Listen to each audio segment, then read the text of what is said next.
Alhamdulillah nahmaduhu wa nasta'inuhu wa nastaghfiruh wa na'udzu billahi min syururi anfusina wa min sayyiati a'malina may yahdihillahu fala mudilla lahu wa may yudlil fala hadiya lahu. Asyhadu an la ilaha illallah wahdahu la syarika lah wa asyhadu anna sayyidana Muhammadan abduhu wa rasuluhu la nabiyya ba'dah. Allahumma salli wa sallim wa barik ala sayyidina Muhammadin wa sallim tasliman katsira, amma ba'd. Fa ya ibadallah, usikum wa nafsi bitaqwallah. Ittaqullaha haqqa tuqatih wa la tamutunna illa wa antum muslimun. Jamaah Jum'ah rahimakumullah, marilah kita senantiasa meningkatkan keimanan dan ketakwaan kita kepada Allah haqqa tuqatih, dengan sebenar-benar takwa, menjalankan perintah dan meninggalkan larangan. Dan janganlah kita sekali-kali meninggalkan dunia ini kecuali dalam keadaan beragama Islam dan husnul khotimah. Jamaah Jum'ah rahimakumullah, di dalam sebuah hadis baginda Nabi bersabda, sittatu asya'a hunna gharibatun fi sittati mawadi'ah. Ada 6 perkara yang mana 6 perkara ini tampak aneh, asing ketika berada di 6 tempat. Apa saja 6 perkara yang asing ketika berada di 6 tempat ini? Yang pertama, kata baginda Nabi, al-masjidu gharibun fima baina qaumin la yusalluna fihi. Masjid itu tampak aneh, tanpa asing ketika berada di tengah-tengah kaum yang tidak sholat di dalam masjid tersebut. Jamaah Jum'ah, banyak orang yang berusaha untuk membangun masjid, dimintakan sumbangan, dikirimkan proposal ke sana kemari. Dengan susah payah mereka mendirikan masjid, tetapi ketika masjidnya sudah berdiri dengan megah, ternyata banyak yang tidak sholat di dalamnya. Bahkan mungkin takmirnya saja mungkin hanya namanya yang terpampang di papan. Padahal masjid itu adalah rumah Allah. Mestinya harus selalu ramai sejak subuh, duhur, asar, maghrib, isya. Tetapi yang ramai justru rumah ngopi, rumah pejabat, rumah partai dan sebagainya. Rumah Allah malah sepi. Maka inilah keanehan yang pertama, kata baginda Nabi, ketika masjid berada di tengah-tengah kaum yang tidak sholat di dalamnya. Yang kedua, kata baginda Nabi, wal mushafu gharibun fi manzili qaumin la yaqra'una fihi. Mushaf Al-Quran itu tampak aneh ketika berada di rumah suatu kaum yang dia tidak membacanya. Padahal Al-Quran ini adalah kalamullah. Al-Quran adalah kitab suci umat Islam. Tetapi banyak yang menjadikan Al-Quran hanya sebagai penghias almari, penghias rak. Ada orang yang mungkin tidak pernah membaca Al-Quran sama sekali. Ada umat Islam yang tidak pernah khatam Al-Quran sama sekali selama hidupnya. Maka berbahagialah kalian para santri yang setiap hari selalu berhubungan dengan Al-Quran. Jangan sampai apa yang didawuhkan oleh baginda Nabi, sayati 'alan nasi zamanun la yabqa minal islami illa ismuhu wala minal qur'ani illa rasmuhu. Kelak akan datang suatu zaman di mana tidak akan tersisa Islam kecuali hanya namanya, dan tidak akan tersisa Al-Quran kecuali hanya tulisannya. Tidak akan tersisa Islam hanya namanya, masjid sepi. Tidak akan tersisa Al-Quran kecuali hanya tulisannya, karena Al-Quran hanya sekedar menjadi penghias rumah. Na'udzubillah summa na'udzubillah. Dan ketika Al-Quran berada di rumah seorang muslim tetapi dia tidak pernah membacanya, ini adalah satu keanehan, kata baginda Nabi. Yang ketiga, wal Qur'anu gharibun fi jawfil fasik. Al-Quran tampak aneh ketika dihafal oleh orang-orang fasik. Banyak orang yang menghafal Al-Quran hanya untuk sekedar bisa hafal. Banyak rumah-rumah tahfidz yang menyediakan rumah tahfidz ini khusus untuk menghafal Al-Quran, tetapi tidak bersanad, sehingga mereka yang menghafal Al-Quran di rumah tahfidz yang tidak bersanad, ketika mereka hafal, mereka merasa benar dengan hafalan Al-Qurannya, berarti berani menyalahkan kelompok lain, bahkan menentang orang tuanya karena tidak sepaham dengan apa yang dia dapatkan di rumah tahfidz itu. Maka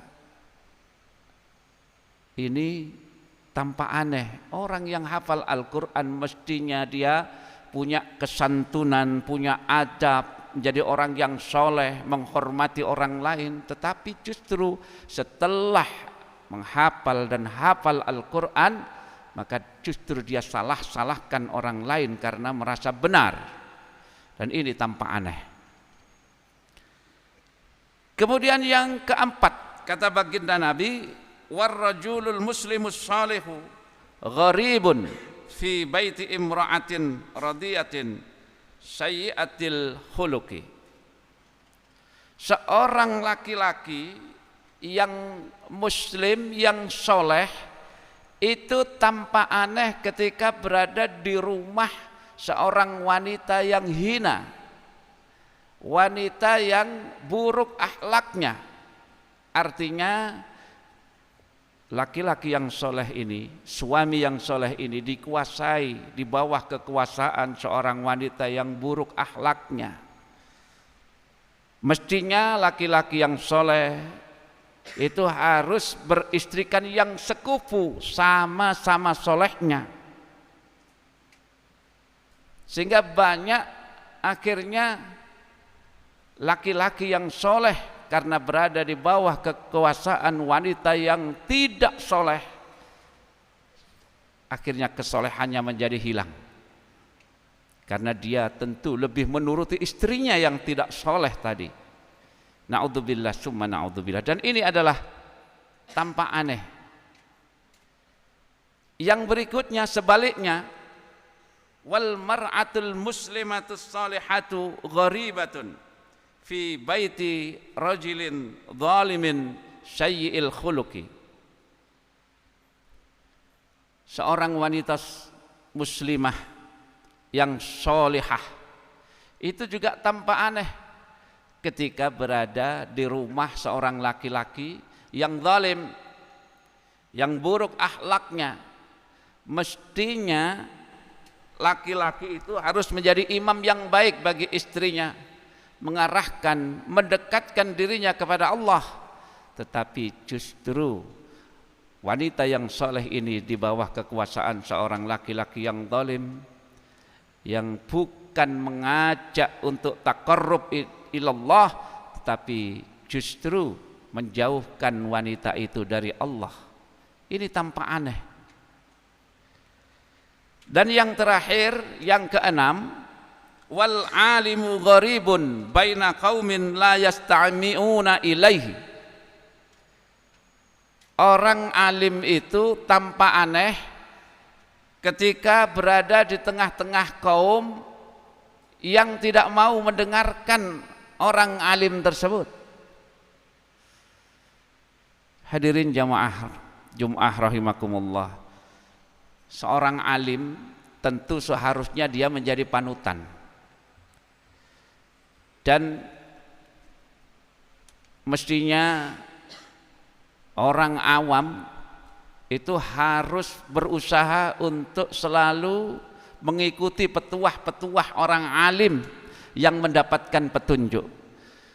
Tetapi ketika ada orang alim yang tidak direken, tidak digubris oleh warganya, tidak digubris oleh umatnya, tentu ini tampak aneh.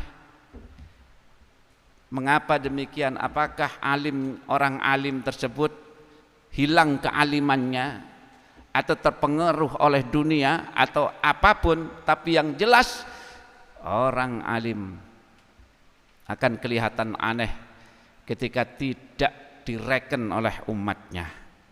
Mestinya kalau urusan agama, urusan dinia, kita harus mengikut kepada orang alim, terutama orang-orang alim yang ikhlas,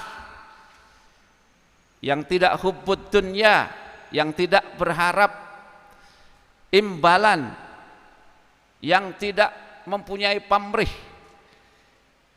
Tapi kalau ada orang alim yang demikian masih juga tidak digubris, tidak direken oleh umatnya, berarti ini adalah satu keanehan.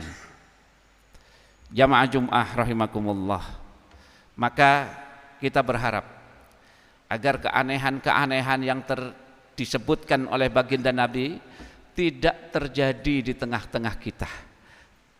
Masjid jangan sampai kosong, Al-Quran jangan sampai dilupakan, dibaca setiap hari walaupun para santri berada di rumah. Jangan pernah meninggalkan Al-Quran, sempatkan.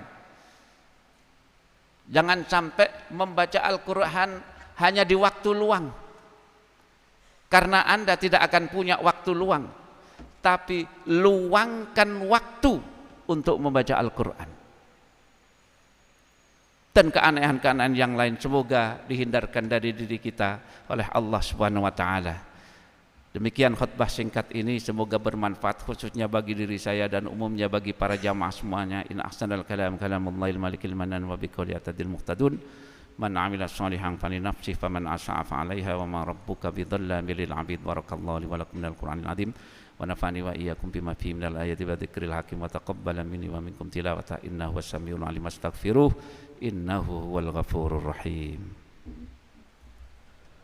Allahumma salli ala sayyidina Muhammad wa ala ali sayyidina Muhammad.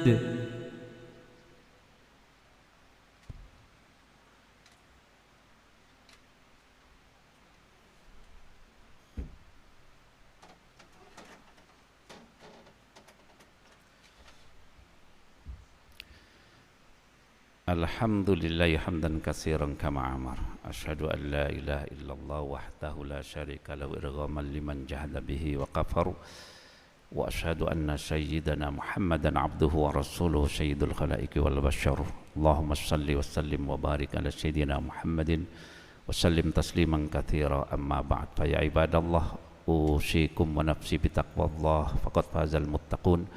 Wa'lamu anna Allah ta'ala amarakum bi amrin bada'a fi binafsi wa sanna bi malaikati wa iyyah bil mu'minina min ibadihi wa qala ta'ala wa lam yazal qailan alima inna Allah wa malaikatahu yusalluna 'alan nabi يا أيها الذين آمنوا صلوا عليه وسلموا تسليما اللهم صل على سيدنا محمد وعلى آل سيدنا محمد اللهم صل على ملائكتك المقربين وأنبيائك والمرسلين وأهل طاعتك أجمعين وارض اللهم عن الخلفاء الراشدين سيدنا أبو بكر وعمر وعثمان وعلي وارحمنا معهم برحمتك يا أرحم الراحمين اللهم اغفر للمسلمين والمسلمات والمؤمنين والمؤمنات الأحياء منهم والأموات إنك سميع قريب مجيب الدعوات فيقضي الحاجات اللهم سلمنا والمسلمين من آفات الدنيا وعذاب الآخرة وفتنتهما إنك على كل شيء قدير اللهم أعز الإسلام والمسلمين وأهلك الكفرة والمشركين ودمر أعداءك أعداء دين وأعلي كلمتك إلى يوم الدين